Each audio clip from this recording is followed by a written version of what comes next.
What's up, it's Cinema Shogun here, and we poke a lot of fun at Hollywood on this channel. We make fun of celebrities, and most of them are horrible people. But I have to say, I have a soft spot in my heart for child stars, or ex-child stars, if you will. Young people who were thrusted and thrown into Hollywood by their parents, who had to grow up and try to live out their childhood in Hollywood, and most of them, they turn out having, problems with addiction. A lot of them had horrible things done to them by Hollywood bigwigs and stuff during their childhood. I always have a soft spot in my heart for these people because they entertained us. They were parts of our lives every day, coming home, watching television. And then it's like Hollywood chews them up and they spit them out. It's like once these people grow out of that age that they could be used for sitcoms and stuff, Hollywood just throws them away. Most child stars don't go on to be adult stars as well. Most of their careers end with them at that age. And once they age out, they're thrown to the streets. Sure, they may appear on a couple of random low-budget movies, or you'll see them here and there. Maybe they'll appear at Comic-Con, signing autographs, but in many ways, Hollywood just straight up disposes of these people. And oftentimes, you'll have the chosen ones. The chosen ones, like your Britney Spears, your Miley Cyruses, who are groomed to be a star. They're groomed from day one to be an adult star. And they know that once they transition from a child star, they're going to send them through a crash course of madness on their way to being an adult star. We see it all the time. It happens all the time. And I keep telling you all, I'm going to make a video about this process because Hollywood has a farming process. And it sounds weird, but it's this weird process that they have, going and finding child stars. They use them to whatever extent they can, and then they basically sell them off to the tabloids like TMZ and these random tabloids who would then follow up with their downward spiral. These 20-something-year-olds who have lived their life in the limelight on Disney Channel and Nickelodeon and stuff, who are then just thrown on the street, no longer given jobs, and then they have addiction problems. They're dealing with mommy and daddy issues and all that stuff, and then they spiral out of control, and the tabloids make their money off of them by reporting on it. It's all a process. It's all a farming process. It runs deep, and it gets really scary. But one of the child stars that I've always been really sympathetic towards is Orlando Brown. We talked about Orlando Brown once or twice on this channel. Orlando Brown used to be on That's So Raven. He provided a lot of voice acting work on a lot of the Disney Channel cartoons. He started off, I believe, on like Major Payne and a couple of other sitcoms.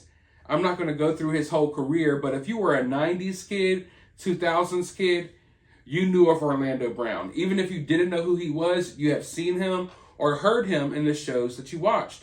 So he was a big part of my childhood. And seeing what happened to him as he got older, it's been really sad for me because he's been dealing with a lot of addiction issues. He's dealing with a lot of issues, period. And nowadays, it seems like people take advantage of that. The only work this guy gets is when people call him in for interviews because they know that he's going to say some wild stuff. And man, oh man, does Orlando Brown say some crazy and wild and far out there stuff. But in all the crazy stuff Orlando Brown says, I do believe there are speckles of truth. Because he talks about how evil Hollywood is. He talks about the Illuminati. He talks about people in Hollywood wanting to kill him. He talks about people in Hollywood exploiting young people. He talks about things that people in Hollywood did to him, things that he did with other people in Hollywood. It's a lot of weird stuff. And a lot of it, I think, is shock value. he knows that, hey, if I want to remain somewhat relevant, if I want another interview, if I want to get a little bit of money, I got to say crazy stuff. But I do believe that some truths come out in some of the things that he says. Now, last time we reported on Orlando Brown, he was actually getting arrested because Orlando Brown is homeless. And one of his friends took him in and they were letting him stay at one of their properties. This guy like renovates houses and flips houses. He was allowing Orlando to stay at one of his houses. He came over to check on him and Orlando had trashed the house. He tried to kick Orlando out and then there was a physical altercation as well as threats. So it looks as if Orlando Brown is now about to get a mental evaluation and they say that he could plead insanity. That's so Ravens star Orlando Brown is going to get his head checked to see if he's fit to stand trial in his Ohio criminal case, opening the door to a possible plea of not guilty by reason of insanity. According to legal documents obtained by TMZ, Brown's attorney is asking for a mental evaluation to see if the disgraced actor is mentally fit for trial. Orlando's charged with aggravated menacing, a first-degree misdemeanor in Ohio, for his December arrest. The former Disney star previously pled not guilty, but the result of the evaluation could lead Orlando to changing that plea. In the meantime, Orlando's on house arrest. He was released from custody Friday after posting a bond of about $25,000. Cops say the alleged victim told officers Orlando came at him in a threatening manner while wielding a knife blade and a hammer. As we first reported, Orlando was living under the same roof as the alleged victim who got him a movie role, which Brown's since lost as a result of the alleged incident. So that right there really upsets me because I did not know that this friend had gotten Orlando a movie role, and now he's lost that role.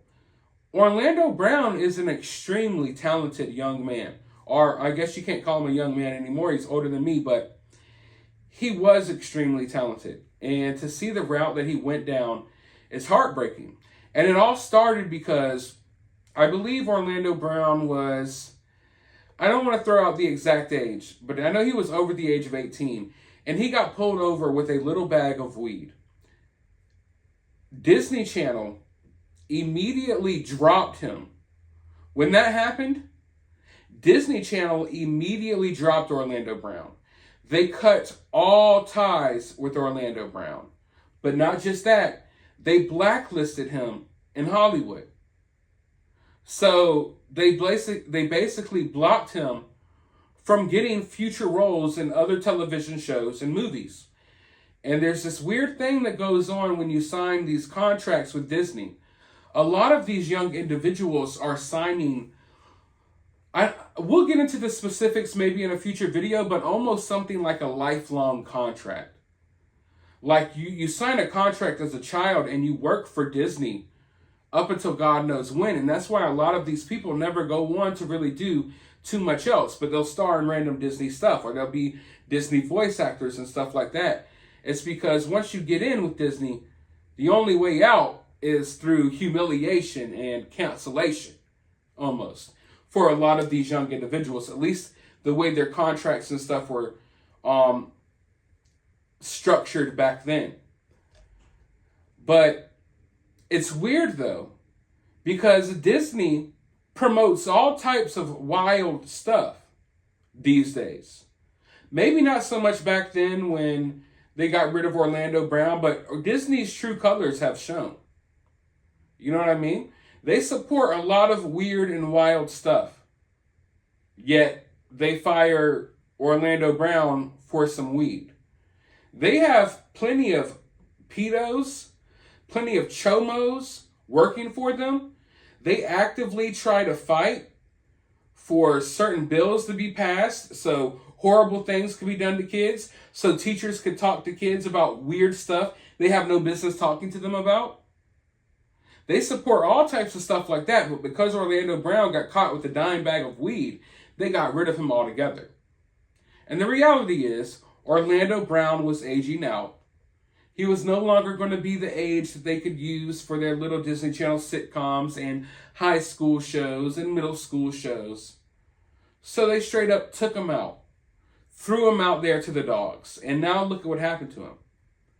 And like I told you all before, for these young people, these young Hollywood stars, it's weird because for them, it's like they reached the peak of their life at such a young age.